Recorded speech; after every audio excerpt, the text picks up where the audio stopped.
আচ্ছা, হ্যাঙ্গার ভেঙে গেলে তোমরা কি হ্যাঙ্গারটা ফেলে দিচ্ছ?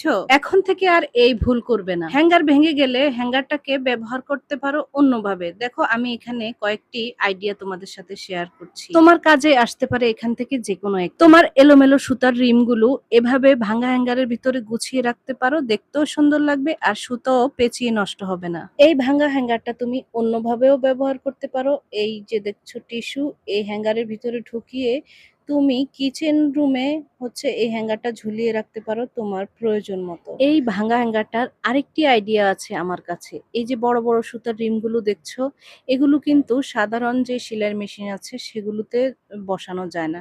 যার জন্য কি করতে পারো, এই যে হ্যাঙ্গারের ভিতরে ঢুকিয়ে এটাকে এখানে লক করে দিবে। তারপর তোমার মেশিনের উপরে দেওয়ালে যে কোনো জায়গায় এটাকে ঝুলিয়ে দিবে। তাহলে খুব সহজেই এটা থেকে সুতা নিয়ে তুমি সেলাই করতে পারবে, দেখতেও সুন্দর লাগবে। আইডিয়াগুলো কেমন হয়েছে কমেন্টে জানাবে।